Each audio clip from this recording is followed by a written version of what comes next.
Welcome to Not Milk Never Milk. Subscribe if you're lactose intolerant.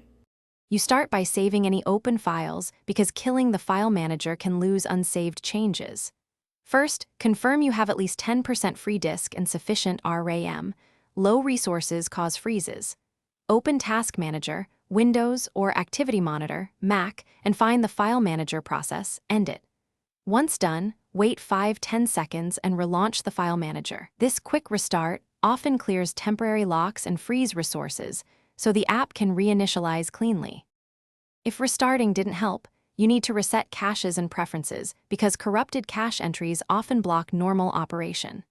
Clear thumbnail and file manager caches, then rename or move the config folder so the program recreates default settings. Run a system integrity check. On Windows, run sfc/scano. On Mac, run disk utility first aid, because damaged system files can break Explorer behavior. Once these steps complete, relaunch the file manager and verify folders open normally before proceeding. Now tackle advanced fixes. Update or reinstall the file manager to replace corrupted binaries and ensure compatibility.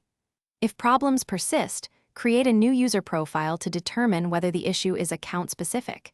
User settings can silently break the UI. As a final step, restore your system to a known good backup or use system restore points to revert recent changes.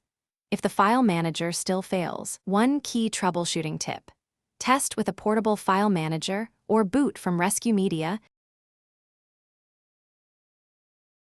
Thanks for watching. If this was helpful, leave a like and consider subscribing. See you next time.